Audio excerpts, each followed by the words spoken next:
Lupakan Star Wars deh, para astronom telah menemukan sistem bintang eksotis yang akan membuatmu malu. Tahukah kamu kalau tata surya kita adalah sistem bintang yang agak kesepian di galaksi? Sebagian besar bintang memiliki pasangan, bahkan ada yang punya lebih dari satu. Sebagai contoh, sistem bintang biner sangat umum ditemukan yang terdiri dari dua bintang yang mengitari sebuah pusat massa yang sama.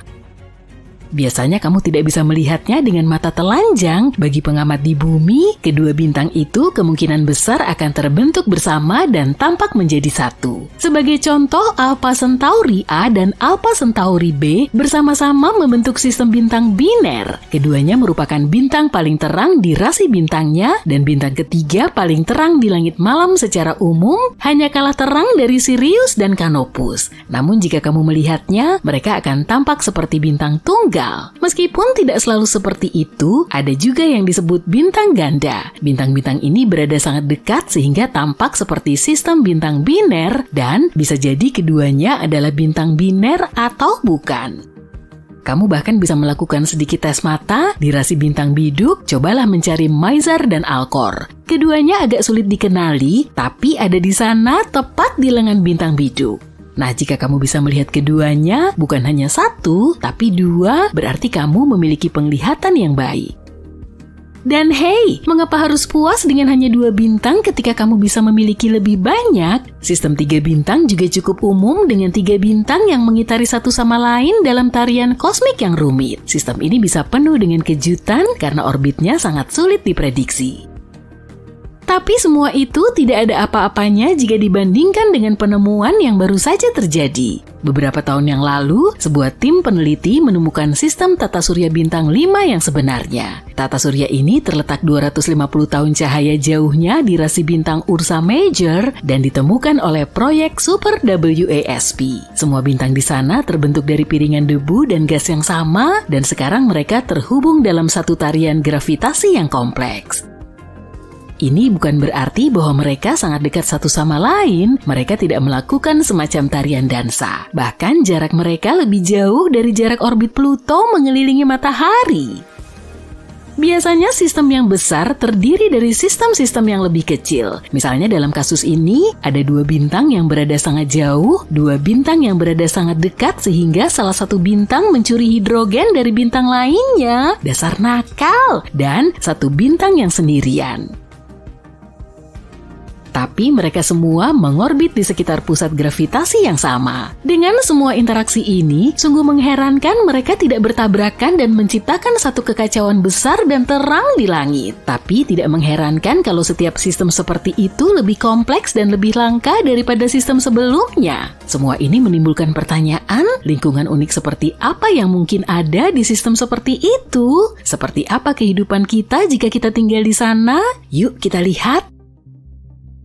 Bayangkan ini, kamu sedang berada di sebuah planet yang mengorbit salah satu bintang dalam sistem keplanetan. Hari sedang cerah dan kamu siap untuk pergi ke pantai. Saat kamu melangkah keluar dari rumah antariksamu, kamu melihat ke langit dan melihat bukan hanya 1, bukan hanya 2, tapi 5 matahari yang bersinar terang seperti berlian.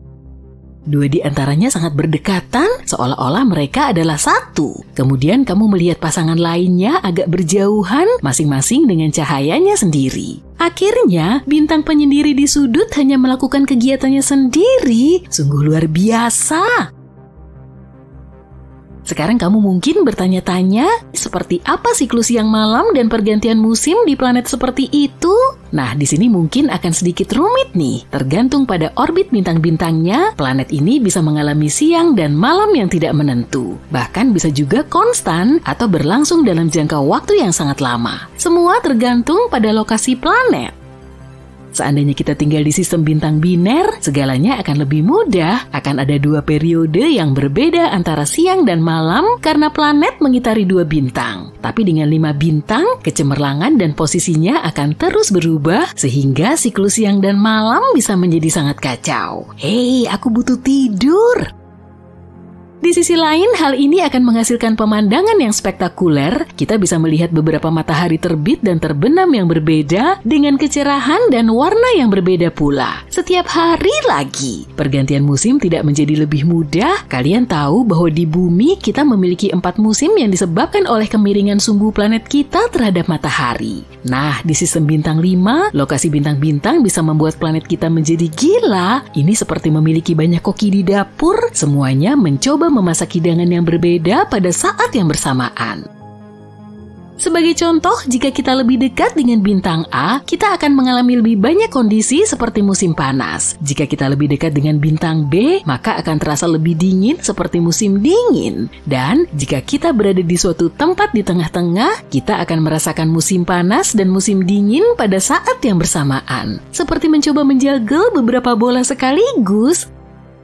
Ini adalah penjelasan yang sangat disederhanakan. Ada juga hal-hal seperti jalur orbit planet, kemiringan sumbunya, tarikan gravitasi, dan sebagainya. Singkatnya, ramalan cuaca sekarang akan menjadi 10 kali lebih tidak dapat diandalkan. Aku nggak suka sih menjadi pembawa acara cuaca di TV. Itu adalah skenario yang nggak menguntungkan. Dan jika itu belum cukup, bagaimana dengan radiasi yang menggelora? Angin matahari yang jahat dan panas dari berbagai bintang bisa membuat kondisi di planet kita menjadi sangat keras, membuatnya tidak bisa dihuni. Sebagai contoh, jika kamu kurang beruntung karena tinggal terlalu dekat dengan pasangan bintang biner, kamu akan merasa seperti terjebak di dalam microwave. Tapi kan setidaknya kamu nggak perlu pergi ke salon tanning kulit. Dan jika kamu terlalu jauh dari bintang-bintang, rasanya seperti tinggal di negeri ajaib musim dingin yang abadi. Jika kamu berada di suatu tempat di tengah-tengah, bayangkan tinggal di tempat di mana kamu bisa terkena sengatan matahari serta radang dingin pada hari yang sama. Ini baru permulaan. Kamu tahu, dengan 5 bintang yang bergabung, ada banyak sekali gravitasi yang harus dihadapi. Rasanya seperti berada dalam pelukan kelompok dengan beberapa teman yang sangat kuat dan manja. Gaya gravitasi dari bintang-bintang bisa menarik dan menarik planet ini, menciptakan gelombang pasang yang begitu kuat sehingga bisa menghanyutkan seluruh kota. Jangan mulai dengan gempa bumi deh. Dengan semua gravitasi itu aja, tanah di bawah kaki kita akan terasa seperti terus berguncang, berderak, dan berguling. Sisi terangnya, setidaknya kita selalu punya alasan untuk terlambat ke kantor. Maaf bos, saya terjebak dalam gelombang gravitasi dan berakhir di sisi lain planet ini. Bos nggak percaya kan? Seperti yang kamu lihat, kita harus berusaha keras untuk beradaptasi dengan sistem seperti itu. Semua ini tentu saja akan menciptakan beberapa tantangan bagi pertanian. Dengan banyaknya bintang di langit, tanaman harus beradaptasi dengan menerima cahaya dari berbagai sudut dan intensitas sepanjang hari. Para petani mungkin perlu menciptakan sesuatu untuk melindungi tanaman dari panas dan radiasi yang berlebihan. Di sisi lain, memiliki banyak sumber energi dari bintang-bintang adalah hal yang mengagumkan. Bayangkan ladang panel surya yang menyerap sinar dari kelima bintang, tapi mungkin kita akan beruntung dan berakhir di sebuah planet di mana gravitasi dan perubahan suhu tidak terlalu mengganggu kita. Kalau begitu, tinggal di lingkungan yang unik dan inspiratif seperti itu nggak terlalu buruk. Hal ini akan berdampak besar pada budaya, seni, teknologi, dan sebagainya. Dengan pemandangan kosmos yang unik seperti itu, manusia akan memiliki kanvas baru untuk berkarya. Bayangkan saja, ini bukan sebuah sistem yang paling rumit yang pernah kita temukan. Sebagai contoh, pernahkah kamu mendengar tentang AR Cassiopeia? Sistem ini merupakan sistem bintang septuple, artinya sistem ini memiliki 7 bintang yang mengorbit satu sama lain. Kamu mungkin berpikir, wow, itu pasti benar-benar kacau. Dan kamu nggak salah, bayangkan mencoba menavigasi pesawat ruang angkasa melalui semua medan gravitasi itu. Ini seperti memainkan permainan pinball kosmik. Tapi semua ini menjadi pengingat akan keanekaragaman alam semesta yang luar biasa. Para ilmuwan terus meneliti dan mempelajari lebih lanjut tentang sistem-sistem yang langka dan menarik ini. Siapa yang tahu, sistem bintang lain yang membingungkan di luar sana ada yang menunggu untuk ditemukan? Sistem yang terdiri dari 10 atau 15 bintang mungkin? Itu hampir sama banyaknya dengan jumlah bintang yang ada di Hollywood. Ngerti nggak? Bintang Hollywood. Oke, aku setuju. Itu lelucon yang payah. Bayangkan ada sebuah planet liar, pengembara kosmik yang tidak ingin dibawa pulang oleh siapapun. Pada dasarnya, planet liar adalah planet yang terlontar dari sistem bintangnya dan kini mengambang tanpa tujuan di angkasa seperti penyendiri. Planet-planet ini bukan hanya teori, para ilmuwan telah mendeteksi beberapa di galaksi kita. Bahkan diperkirakan ada banyak pengembara kosmik yang mengambang di sekitar Bima Sakti. Dan planet-planet itu bukan hanya planet-planet kecil berbatu seperti Bumi, sebagian di antaranya merupakan planet gas raksasa yang sangat besar, berkali-kali lipat lebih besar dari Jupiter. Raksasa-raksasa ini berpotensi memiliki bulan dan bahkan sistem mini yang mengorbit di sekelilingnya. Contohnya aja salah satu planet liar yang paling terkenal yang kita ketahui memiliki nama yang rumit. Nih, baca aja sendiri. Planet ini berada sekitar 80 tahun cahaya dari Bumi dan ditemukan pada tahun 2013. Planet liar ini diperkirakan bermassa 6 kali massa Jupiter dan diyakini berusia sekitar 12 juta tahun. Dan ya, cuma karena planet-planet penyendiri ini nggak punya bintang, bukan berarti planet-planet ini sangat dingin. Planet liar masih bisa menghasilkan panas dan cahaya dari proses internalnya sendiri. Beberapa di antaranya bahkan punya medan magnet dan aurora sama seperti Bumi. Dengan kata lain, planet-planet yang tidak layak huni berpotensi untuk dihuni asalkan punya kondisi yang tepat. Jadi, seperti apa sih kehidupan di planet seperti itu? Apa mungkin kita bisa hidup di dunia seperti itu? Hidup di planet liar bisa jadi merupakan kehidupan yang sepi. Planet-planet ini tidak punya matahari yang hangat untuk bisa berjemur, tidak ada suasana yang nyaman untuk berpelukan, dan tidak ada tetangga kosmik yang bisa diajak barbeque. Karena itu kita harus kreatif, kita mulai dengan masalah yang paling jelas, kita akan kesulitan kalau tanpa cahaya dan panas. Jadi, gimana cara mengatasinya? Kita mungkin harus mempersiapkan beberapa pemanas ruangan yang bagus dan mengenakan pakaian luar angkasa yang modis dan super hangat. Atau kita bisa menemukan cara baru untuk menghasilkan listrik tanpa bergantung pada tenaga surya. Sebagai contoh, gimana kalau kita menggunakan energi panas bumi? Itu baru keren! Tiap planet memiliki sumber panas internal. Tanpa sumber panas ini, planet-planet tersebut cuma berupa batu-batu dingin tak bernyawa yang mengambang di angkasa. Panas internal ini bisa dimanfaatkan dan digunakan untuk memberi daya segala sesuatu. Mulai dari rumah, pabrik, hingga pesawat ruang angkasa. Seolah memiliki bak mandi air panas yang cukup besar untuk memberi energi ke seluruh kota. Dan kota itu kemungkinan besar akan terletak di bawah tanah lebih dekat ke sumber panas. Sementara untuk cahaya, kita mungkin harus membuat beberapa senter yang sangat terang. Atau bahkan mungkin kita belajar merekayasa genetika beberapa organisme berpendar untuk menerangi rumah kita. Bayangkan kalau ada pangkalan luar angkasa yang ditumbuhi jamur dan tanaman neon. Oh iya, ngomong-ngomong soal tanaman, kehidupan tanaman akan sangat sulit diperoleh tanpa bintang. Jadi apa dong yang akan kita makan? Kita bisa menggunakan ventilasi geotermal yang tadi kita bahas, atau reaksi kimia untuk menopang kehidupan kita. Mungkin kita akan mengembangkan selera terhadap makanan yang kaya belerang, atau kita akan mulai memfermentasi minuman kita sendiri dari lumpur vulkanik yang menggelegak. Yummy! Tapi selain makanan, kita punya masalah yang lebih penting nih. Hidup di planet liar akan sangat mengerikan. Beneran, kita bakal nggak punya udara. Soalnya nggak semua planet liar punya atmosfer yang baik dan stabil. Itu semua tergantung pada ukuran, komposisi, dan hal-hal lainnya. Tapi kalaupun rumah baru kita punya atmosfernya mungkin sangat tipis dan tidak stabil, nggak akan ada langit biru yang indah atau matahari terbenam yang dramatis untuk bisa dipandangi. Sebaliknya kita akan menatap ke ruang angkasa yang tak terbatas, di mana bintang-bintang akan tampak lebih terang dari sebelumnya. Dan gak usah bahas soal pola cuaca deh. Tanpa atmosfer yang menciptakannya, kita tidak akan punya hujan, salju, dan badai petir. Itu baru beberapa masalah kecil ya. Yang lebih buruk lagi, suhu di planet ini akan sangat berfluktuasi dari panas yang tak tertahankan bisa ke dingin yang tak tertahankan. Rasanya seperti tinggal di dalam oven yang selalu dinyalakan dan dimatikan.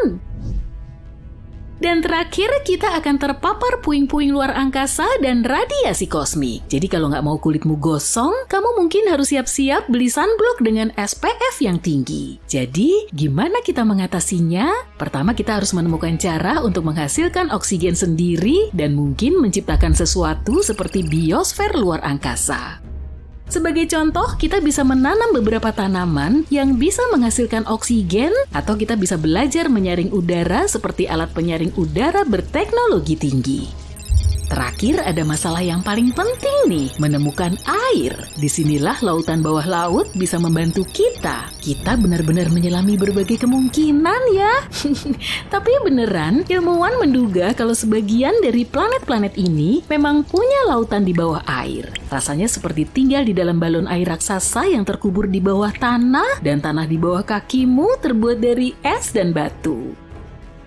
Dengan kata lain, kita bisa memanfaatkan lautan bawah tanah ini. Lautan bawah tanah dapat menyediakan sumber air untuk minum, pertanian, dan manufaktur. Mungkin juga dengan sumber daya dan material lain yang belum pernah kita lihat sebelumnya. Ngomong-ngomong, siapa tahu ada makhluk aneh yang mungkin bersembunyi di lautan bawah tanah itu. Tapi jangan khawatir, meski kita tidak punya oasis bawah tanah, masih ada pilihan lain. Kita bisa mendapatkan air dari komet, penambangan es, dan bahkan dari atmosfer yang kita ciptakan. Terakhir, kita perlu mencari dan menambang sumber daya untuk membangun rumah serta membangun hal-hal lain. Planet liar mungkin nggak punya sumber daya yang sama dengan planet yang mengitari bintang.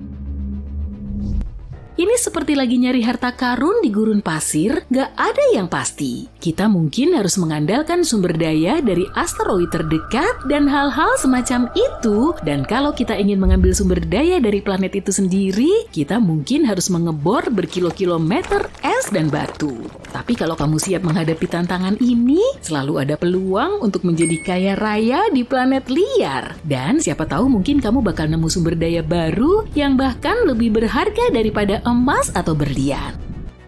Bagus, kayaknya kita udah memecahkan masalah yang paling penting. Mungkin ada kesulitan-kesulitan kecil lainnya. Misalnya kita juga harus menghadapi siang dan malam yang sangat panjang, tergantung seberapa cepat planet kita berotasi. Kita juga nggak akan punya siklus siang malam yang normal dan teratur. Rotasi planet kita bisa sangat tidak terduga. Mungkin kita akan mengalami malam yang sangat panjang selama berminggu-minggu, diikuti dengan siang yang panjang selama berminggu-minggu yang bisa mengacaukan jadwal tidur kita. Kita mungkin harus membuat kopi yang sangat kuat supaya bisa bertahan melewati malam-malam yang panjang dan gelap. Tapi secara hipotesis, kita bisa beradaptasi dengan semua hal ini dan mengatasi semua tantangan. Dan sekarang, selamat datang di planet liar, tempat matahari tidak pernah terbit, tapi petualangan tidak pernah berakhir. Berkat teknologi canggih kita berhasil menciptakan lingkungan yang nyaman dan layak huni di dunia yang dulunya tandus ini. Langit di atas kita sekarang berwarna biru indah, dipenuhi dengan awan putih yang lembut, sesekali ada kawanan makhluk yang terbang. Jangan tanya aku makhluk apa ya? Saat kita keluar dari habitat bawah tanah, kita akan disambut oleh dunia yang penuh dengan kejutan. Tumbuhan dan hewan aneh telah beradaptasi dengan kondisi unik planet ini. Beberapa di antaranya memiliki fitur bioluminescent yang bersinar dalam gelap. Hati-hati ya kalau kamu mau berenang di lautan bawah tanah. Mungkin saja di sana ada makhluk-makhluk aneh yang ingin memangsa. Ya, itu kita bahas nanti aja deh. Mungkin. Seperti yang bisa kamu lihat, kita telah menciptakan kota-kota yang luas dan komunitas yang berkembang didukung oleh energi panas bumi. Kita juga menciptakan banyak sumber cahaya buatan yang membuat segala sesuatunya tetap terang di malam-malam yang gelap dan dingin. Tentu saja kita masih kesulitan dengan navigasi dan ketepatan waktu, tapi semuanya nggak membosankan seperti dulu kan? Secara keseluruhan, tinggal di planet liar pasti punya tantangan tersendiri, tapi ini juga bisa menjadi cara yang menarik untuk menjelajahi alam semesta. Siapa tahu mungkin suatu hari nanti kita bisa menemukan planet seperti itu dan mengubahnya menjadi kota metropolis intergalaksi yang ramai. Tapi sampai saat itu tiba, mari kita nikmati dan rawat bumi kita tercinta ini. Apakah matahari bisa padam? Misalnya nih, kalau kita siram sama semua air di samudra yang ada di bumi atau bahkan lebih dari itu, bakal gimana ya jadinya? Yuk cari tahu. Alam semesta adalah tempat yang penuh misteri. Sejak dulu, para ilmuwan banyak berselisih pendapat tentang luar angkasa. Tapi kita nggak pernah meragukan keberadaan satu objek, yaitu matahari. Pusat tata surya kita. Objek ini besar, terang, dan abadi. Enggak juga sih. Sebenarnya matahari cuma bintang biasa yang terdiri dari 75% hidrogen, sedikit helium, dan sedikit banget unsur berat. Semua itu disatukan oleh gravitasi. Tapi sekitar 5 miliar tahun lagi, siklus hidup matahari akan berakhir karena hidrogen di dalamnya akan habis. Bintang kita ini perlahan akan membesar dan ukurannya akan jadi tak terbayangkan. Lalu matahari akan mulai melahap semua planet yang ada di dekatnya. Saat itulah kita menyesal berada di dekat matahari. Setelah melahap semuanya, bintang ini akan menjadi raksasa merah selama 1 miliar tahun lagi. Dan cepat atau lambat, sang surya akan menyusut, lalu redup, berubah menjadi katai putih. Pada akhirnya tak akan ada yang tersisa dari bintang ini selain nebula, planet terterang, dan berwarna-warni. Tapi nggak usah takut, sekarang matahari ada di pertengahan siklus hidupnya. Bintang ini terbentuk sekitar 4,5 miliar tahun lalu, yang berarti sisa hidupnya masih selama itu juga. Untungnya kita lahir saat matahari sedang pada masa terbaik dan paling stabil, jadi nggak ada alasan untuk khawatir.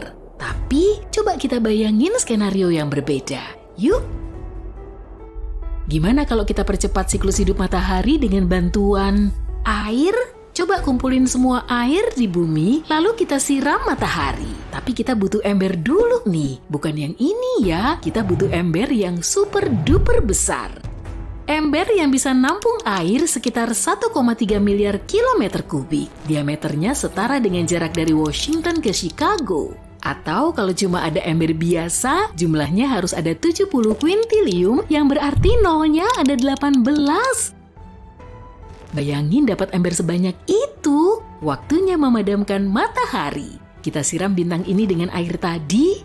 Tapi kok nggak padam? Seriusan? Tapi coba lihat deh. Matahari mungkin kasihan sama kita dan mengeluarkan sebuah suar matahari kecil.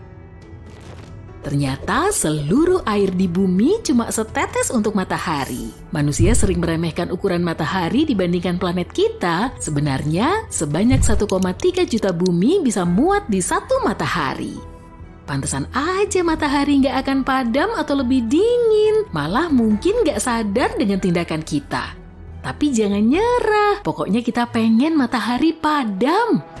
Apa yang terjadi kalau air yang kita siramkan itu cukup? Sebanyak apa sih yang dibilang cukup itu? Ingat ember sebanyak kuintiliunan tadi? Kali ini kita butuh sekitar 370 oktiliun ember air. Berarti nolnya ada 27. Ngebayanginnya aja susah. Yang jelas airnya banyak banget. Dan sekarang siram matahari lagi. Wow, lihat uapnya. Tapi matahari tetap nggak padam. Bintang ini malah berterima kasih dan jadi semakin besar dan terang. Loh, kenapa bisa gitu ya? Jadi begini, matahari itu bukan api unggun. Di dalam api unggun dan lilin terjadi proses pembakaran kimiawi. Saat kita menyiram api dengan air, air menyerap panas dari api dan mendinginkannya sampai nggak bisa lagi terjadi reaksi pembakaran. Air juga mencegah api terpapar oksigen, intinya air menghentikan proses kimiawi. Sedangkan pembakaran pada matahari berbeda, meskipun kita bilang matahari panas membara, pembakarannya nggak seperti api. Reaksi yang terjadi di matahari disebut fusi nuklir. Ini adalah reaksi paling brutal dan liar di alam semesta. Ada banyak lapisan hidrogen di dalam matahari. Kalau kita ambil 4 atom hidrogen dan membenturkannya satu sama lain, akan tersisa 1 atom helium. Proses pembakaran yang terjadi di matahari sedikit lebih rumit saat bintang ini mencoba melakukan reaksi fusi, proton bermuatan positif saling tolak-menolak. Butuh gaya dan energi yang besar untuk menyatukannya.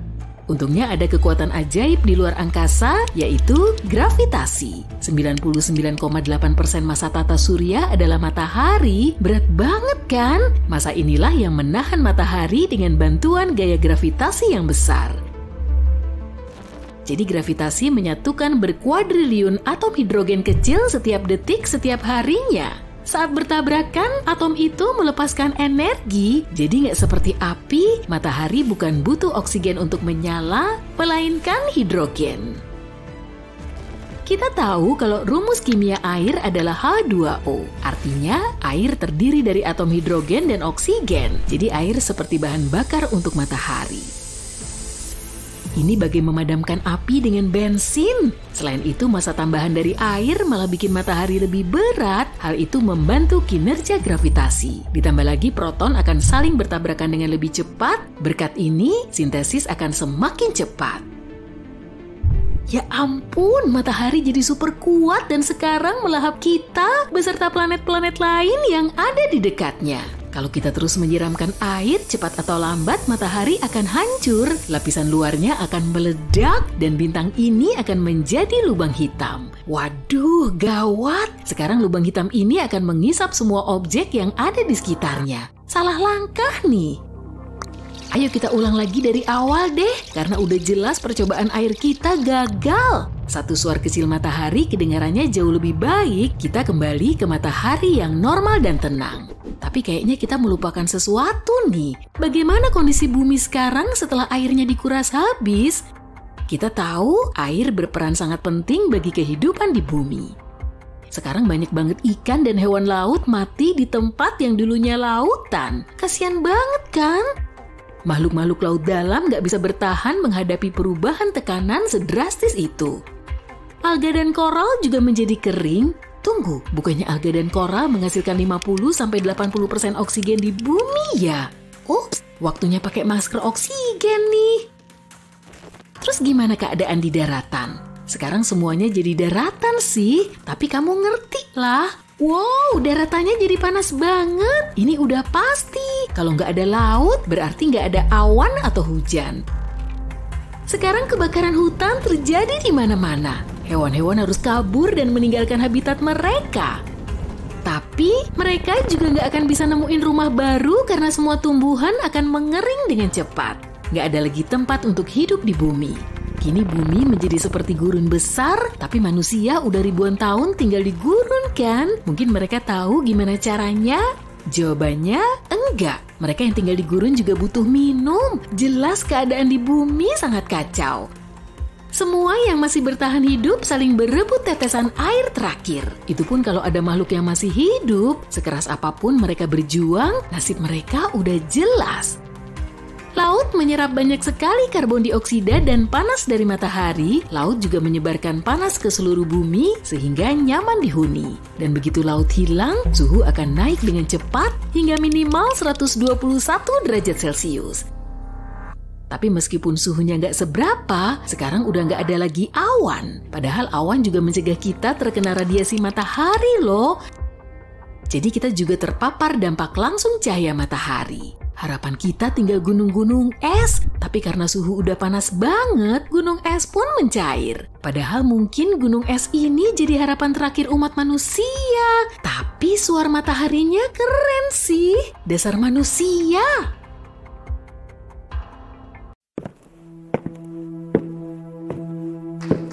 Siap buat menguji pengetahuan kamu? Pastinya kamu bakal dapat 1 poin tiap menjawab dengan benar. Yuk langsung aja. Matahari berwarna kuning. Mitos bukan nih. Minta aja orang untuk ngegambar matahari, kemungkinan kamu bakal dapat lingkaran jingga atau kuning di langit. Tapi ternyata warna matahari bukan kuning. Kalau dilihat dari luar atmosfer bumi, matahari kelihatan putih. Kok bisa sih? Menurut NASA, suhu matahari lah yang bikin warnanya jadi putih.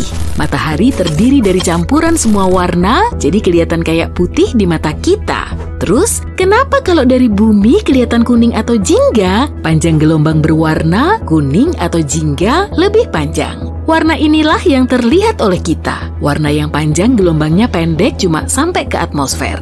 Oh iya, langit juga kelihatan biru pada siang hari karena alasan itu. Meteorit panas banget waktu jatuh ke bumi. Gimana menurut kamu, mitos atau fakta?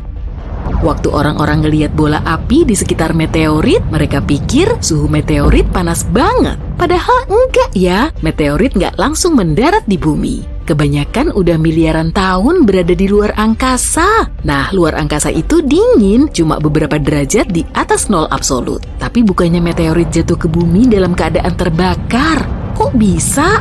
Bola api itu sebenarnya udara di depan meteorit. Udara itu mendapat tekanan karena kecepatan meteorit yang super tinggi. Sisi luarnya jadi terbakar, tapi lapisan itu mati saat mendarat di bumi. Mungkin kamu udah tahu, waktu mendarat meteorit hangat, tapi nggak panas banget. Satu sisi bulan selamanya gelap. Menurutmu ini mitos atau fakta? Ini mitos. Yang bener aja nih. Tadi matahari, sekarang bulan. Jadi semuanya bohong. Waktu natap langit, kita ngeliat sisi terang bulan. Padahal matahari menyinari kedua bagian bulan sama rata saat bulan berotasi dan mengorbit bumi. Separuh bulan dalam bayangan dan separuh lagi terkena sinar matahari seperti bumi. Itu salah ya, sama kayak bumi, bulan gak punya sisi gelap permanen. Logikanya simple, bulan mengorbit bumi tapi juga berotasi pada porosnya. Makanya kita selalu melihat sisi bulan yang sama. Lubang hitam mengisap semuanya yang lewat. Mitos atau fakta? Lubang hitam punya massa dan gaya gravitasi yang terbatas. Tetap aja, gak ada yang tahu apa yang terjadi sama benda-benda yang ditarik ke sana. Tapi para ahli tahu lubang hitam gak punya super gravitasi. Bayangin gini, kalau sebesar matahari, lubang hitam itu gak langsung melahap seluruh planet. Bayangin lubang hitam kayak pengisap debu. Nah, lubang hitam itu menarik awan debu di dekatnya, tapi debu lain gak terisap. Jadi meskipun ada lubang hitam yang menggantikan matahari, semua planet bakal terus mengorbit seperti sebelumnya. Planet-planet gak akan masuk ke lubang hitam, gravitasi lubang hitam baru akan berpengaruh kalau bintang atau benda lain ada di dalam jangkauannya. Waktu kita nelpon, sinyal akan memantul dari satelit. Mitos atau fakta? Mitos, lebih tepatnya cuma kabar dari mulut ke mulut dan miskonsepsi. Maksudnya ada beberapa telepon satelit, tapi orang biasa kayak kita jarang pakai itu meskipun ponsel berfungsi dengan cara yang jauh berbeda. Waktu kita nelpon orang, menara terdekat nyambungin kamu ke orang lain yang lagi online. Makanya ada sambungan menara, jaringan besar sambungan dari menara ke menara, dan kabel tersembunyi. Bulan nggak punya gravitasi. Ada yang bisa tebak, mitos atau fakta? Ini sih cuma mitos, tanya deh ke astronaut. Kalau enggak, percaya aja deh sama aku. Ada rekaman yang membuktikan bulan punya gravitasi. Tapi gravitasi bulan gak sama seperti gravitasi di bumi yang bikin apel jatuh. Gravitasi bulan cuma sekitar 1/6 gravitasi bumi. Gimana ya rasanya jalan di permukaan bulan? Pria kedua yang mendarat di bulan, Buzz Aldrin bilang, rasanya kayak gerak lambat, mungkin gak begitu beda dari trampolin, tapi tanpa per dan gak stabil. Sunset di Mars berwarna biru. Ini mitos atau fakta? Ini fakta ya, sunset tuh keren banget. Langit jadi berwarna kuning, sekarang bayangin aja warnanya menjadi biru. Menurut NASA, sunset di Mars bakal kelihatan kebiru-biruan kalau dilihat dengan mata telanjang. Tapi itu karena debu, partikel debu yang lebih dekat ke matahari terlihat berwarna biru. Ada yang namanya gempa bulan, kayaknya mitos atau fakta tuh. Fakta. Gempa juga terjadi di bulan dan namanya gempa bulan. Tapi ciri-cirinya beda dengan gempa yang ada di bumi. Sebuah planet bisa cukup panas untuk membuat batu menjadi uap. Bisa tebak, mitos atau fakta? Ini fakta. Suhu di alam semesta emang tinggi banget. Ada planet yang suhunya cukup untuk melelehkan dan bahkan bikin batu jadi uap. Ukuran planet itu 2 kali ukuran bumi. Bumi super ini mirip kayak planet kita, tapi suhunya terlalu panas. Para ahli yakin di planet itu mungkin ada lautan lava dan awan yang menurunkan hujan batuan cair. 1 juta bumi bisa muat di dalam matahari. Menurutmu ini mitos atau fakta? Fakta. Meskipun cuma salah satu dari 100 miliar lebih bintang di Bima Sakti, pusat tata surya kita ini bisa memuat 1 juta bumi di dalamnya. Emang sih kelihatan kecil kalau kita lihat dari sini, tapi itu karena jaraknya yang jauh banget dari bumi. Semua komet punya ekor. Mitos atau fakta? Bener kok, Beberapa komet emang nggak nunjukin ekornya, komet itu kelihatan kayak bola salju yang dilempar orang ke luar angkasa. Luar angkasa benar-benar hening, bener nggak tuh? Iya, ini terlalu gampang. Jawabannya, fakta. Luar angkasa nggak punya atmosfer, jadi suara nggak bisa merambat di sana. Merkurius adalah planet terpanas, mitos atau fakta? Merkurius adalah planet yang paling dekat ke matahari, jadi seharusnya benar dong. Salah! Venus yang merupakan planet kedua dari matahari punya suhu terpanas di tata surya. Tapi suhu planet nggak ditentukan jarak dari matahari, sebenarnya panas bergantung pada atmosfer. Atmosfer Venus sebagian besar mengandung karbon dioksida dan nitrogen. Kombinasi ini bikin atmosfernya tebal banget dan benar-benar tebal. Sepanjang tahun, permukaan Venus punya suhu sekitar 460 derajat Celcius. Sementara itu, permukaan Merkurius mirip suhu gurun, tapi variasi suhunya jauh lebih tinggi. Gravitasi di Mars lebih tinggi daripada di Bumi. Beneran nggak nih? Ini fakta. Misalnya nih, satu orang yang berat badannya 100 kg di bumi, jika ditimbang di permukaan Mars, berat badannya jadi 38 kg. Venus berputar searah jarum jam. Hayo, bener nggak? Fakta, Venus berputar berlawanan arah dari banyak planet lain. Matahari di sana terbit di barat dan rotasinya lambat banget. Venus butuh 225 hari bumi untuk mengelilingi matahari. Jarak planet ini dari matahari memengaruhi durasi satu rotasi. Planet ini terlalu dekat ke matahari dan matahari punya tarikan kuat pada planet-planet. Jejak kaki di bulan bisa awet selama jutaan tahun. Fakta atau mitos? Fakta dong, bulan nggak punya atmosfer, jadi nggak ada angin di sana. Tanpa angin, jejak kaki ini nggak bisa terhapus kalau nggak diapa-apain.